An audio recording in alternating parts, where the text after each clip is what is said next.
Welcome to Pranav edu infos.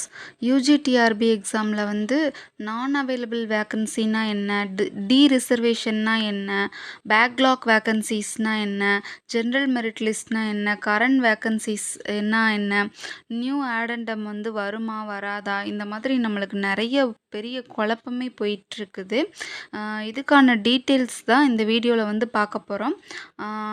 இதுவரை உள்ள rules படி ஒரு ஜென்ரல் டர்னில் உள்ள வேக்கன்சிஸை வந்து BC, MBC, DNC, BCM, SC, ST, SCA எல்லாரும் வச்சு ஃபில் பண்ணுவாங்க. ஹரிசாண்டல் ரிசர்வேஷனில் ஒருவேளை வந்து பிஎஸ்டிஎம்மில் வந்து ஆள் இல்லை அப்படின்னா நான் பிஎஸ்டிஎம்மை வச்சு ஃபில் பண்ணுவாங்க. இது ஒரு படி மேலே போயிட்டு விமனில் ஆள் இல்லை அப்படின்னா ஜென்ரலில் இருக்கக்கூடிய மென்னை வச்சு ஃபில் பண்ண வாய்ப்பு இருக்குது. அதே மாதிரி எஸ்சிஏ விமன் ஆள் இல்லை அப்படின்னா எஸ்சி விமனை வச்சு ஃபில் பண்ணுறதுக்கான வாய்ப்பு இருக்குது. எஸ்சிஏ ஜென்ரலில் ஆள் இல்லை அப்படின்னா எஸ்சி ஜென்ரலை வச்சு ஃபில் பண்ண வாய்ப்பு இருக்குது. இந்த மாதிரி நிறைய சொல்லிகிட்டே போகலாம். பட் வீடியோ ரொம்ப பெருசாகிருன்றதுனால இதோட இது பண்ணிக்கிறலாம். பட் இதுதான் ரூல்ஸ். நிறைய விண்ணப்பதாரர்கள் வந்து என்ன கேட்குறாங்க அப்படின்னு பார்த்தோன்னா, நாட் அவைலபிள் வேக்கன்சிஸை வந்து டி ரிசர்வேஷன் பண்ணி, அதாவது இடஒதுக்கீடே இல்லாமல் ஆக்கிட்டு ஜென்ரல் மெரிட் லிஸ்ட்டை வச்சு ஃபில் பண்ணுவாங்களா அப்படின்னு கேட்குறாங்க. ஏற்கனவே ப்ரொவிஷ்னல் செலெக்ஷன் லிஸ்ட்டில் செலக்ட் பண்ணப்பட்டு இப்போ ஜென்ரல் டர்ன் பணியிடத்துக்கு ஒரு 120 பேரை, உதாரணமாக ஒரு 120 பேரை கூப்பிட்டுருந்தா 100 பேரை எடுத்துக்கிட்டு மீதி பேரை கழிச்சிருவாங்க. ஜிடியில் யாரெல்லாம் இருப்பாங்க, GT women, GT PSTM, GT PWD எல்லாருமே ஜிடி ஜென்ரல் எல்லாருமே இருப்பாங்க. அதில் வந்து ஒரு 120 பேரை கூப்பிட்டு 100 பேரை எடுத்துக்கிட்டு 20 பேரை கழிச்சிருப்பாங்க. அந்த கழிச்ச 20 பேர் என்ன ஆவாங்க, கம்யூனல் டர்னுக்கு வருவாங்க. அவங்க வந்து எங்கே வருவாங்க, அந்த 20 பேர்த்தில் இருக்கிறவங்க வந்து பிசியில் முதல்ல வர்ற இடங்கள்லையும், அதே மாதிரி எம்பிசியில் முதல்ல வரக்கூடிய இடங்கள்லையும், எஸ்சியில் முதல்ல வரக்கூடிய இடங்கள்லையும், பிசிஎம்மில் முதல்ல வரக்கூடிய இடங்கள்லையும், எஸ்டியில் முதல்ல வரக்கூடிய இடங்களையும், எஸ்சிஏல முதல்ல வரக்கூடிய இடங்கள்லையும் வந்து இருப்பாங்க.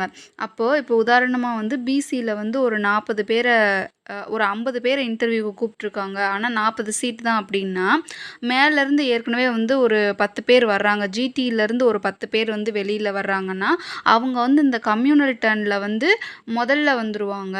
அப்போது ஏற்கனவே கூப்பிட்ட 50 பேர்லேருந்து வெறும் 30 பேரை மட்டும் எடுத்துகிட்டு 20 பேரை வந்து வெளியில் போயிடுவாங்க. ஏற்கனவே பிஎஸ்எல்ல வந்து ப்ரொவிஷனல் செலெக்ஷன் லிஸ்ட்டில் வந்து DSC, DEE, Chennai corporation, welfare school அப்படின்னு கேட்டகரி வந்து பிரிச்சுட்டாங்க.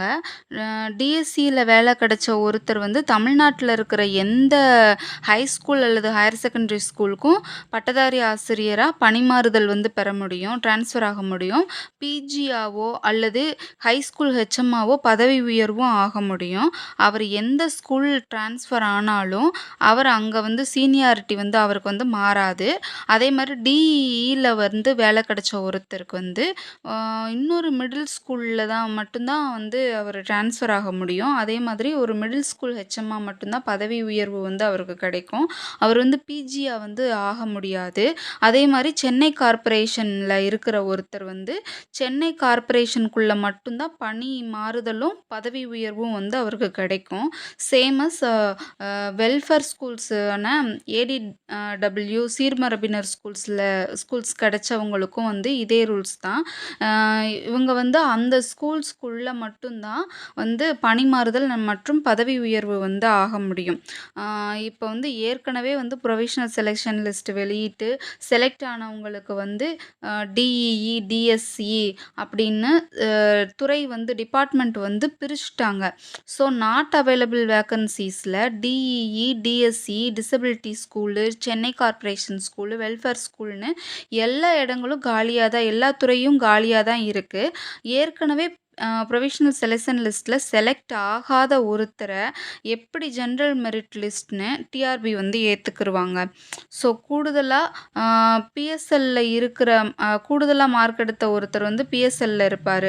அவருக்கு வந்து சென்னை கார்ப்பரேஷனும் டிஇயும் வந்து ஒதுக்கிட்டு பிஎஸ்எல்ல செலக்டே ஆகாத ஒரு கேண்டிடேட்டுக்கு வந்து டிஆர்பி வந்து டிஎஸ்சி வந்து ஒதுக்குவாங்களா அப்படின்னு பார்த்தா அப்படி ஒதுக்குறதுக்கு வாய்ப்பு இல்லை. ரிவைஸ்டு லிஸ்ட் அப்படிங்கிறது வந்து மொத்தமா முதல்ல இருந்து நாட் அவைலபிள் வேக்கன்ஸீஸ் எல்லாம் டேனை மாற்றி யாரும் பாதிக்கப்படாத வண்ணம் வந்து முதல்ல இருந்து வந்து போடுறதுக்கு பேர் தான் ரிவைஸ்டு லிஸ்ட். ஏற்கனவே வந்து பிஎஸ்எல்ல இருக்கிறவங்களும் பாதிக்கப்பட மாட்டாங்க, இல்லாதவங்களும் பாதிக்கப்பட மாட்டாங்க.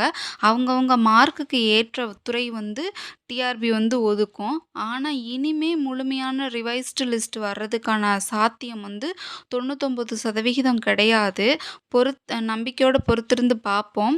2வது என்ன அப்படின்னு பார்த்தோம்னா, நாட் அவைலபிள் வேக்கன்ஸீஸ் வந்து இதுவரைக்கும் எந்த எக்ஸாம்லயும் யாருக்கும் ஒதுக்கி இருந்ததில்ல.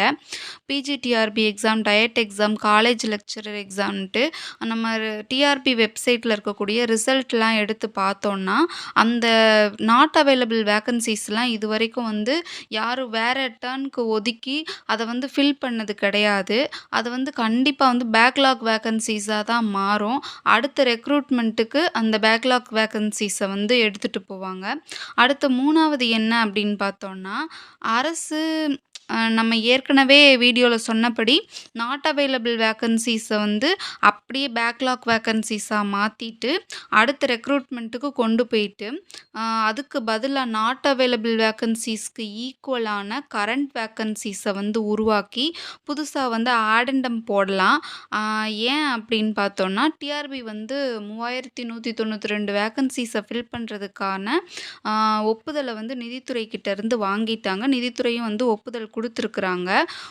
நம்மளுக்கு வந்து உதாரணத்துக்கு ஒரு 400 வேக்கன்ஸீஸ் வந்து நாட் அவைலபிள் வேக்கன்ஸீஸ் வருது அப்படின்னா, அதில் வந்து அது வந்து பேக்லாக் வேக்கன்ஸீஸாக கொண்டு போயிட்டு புதுசாக ஆடெண்டம் போட்டு அதில் வந்து கரண்ட் வேக்கன்ஸீஸாக ஒரு 500 வேக்கன்ஸீஸ் கொடுத்து அந்த 500 வேக்கன்ஸீஸில் வந்து general 10, BC, BCM, MBC, DNC, SC, ST, SCA இந்த கேட்டகரிஸ்லாம் வச்சு ஃபில் பண்ணதுக்கு அப்புறமும் அதுலேயும் சில நாட் அவைலபிள் வேக்கன்ஸீஸ் வந்து கிரியேட் ஆகலாம். அதையும் வந்து அடுத்த ரெக்ரூட்மெண்ட்டுக்கு கொண்டு போயிடலாம். இப்போ கரண்ட் வேக்கன்ஸீஸ் வந்து ஒரு 500 வேக்கன்ஸீஸ் வந்தது அப்படின்னா தேர்வர்கள் வந்து ரொம்ப ரொம்ப சந்தோஷப்படுவாங்க. அடுத்து இப்போ நம்ம சொன்னதில் வந்து விண்ணப்பதாரர்கள் வந்து தொடர்ந்து கோரிக்கை வச்சுக்கிட்டே இருக்கிறதுனால கரண்ட் வேக்கன்ஸீஸ்க்கு ஆடெண்டம் நோட்டிஃபிகேஷன் வரும் அப்படின்னு நம்ம கண்டிப்பாக எதிர்பார்க்கலாம். கேண்டிடேட்ஸோட நம்பிக்கை வந்து வீண் போகாது. கண்டிப்பாக ஆடெண்டம் வர வாய்ப்பு இருக்குது. நம்ம வீடியோ வந்து யூஸ்ஃபுல்லாக இருந்ததுன்னா சப்ஸ்கிரைப் பண்ணுங்கள், ஷேர் பண்ணுங்கள். Thank you friends.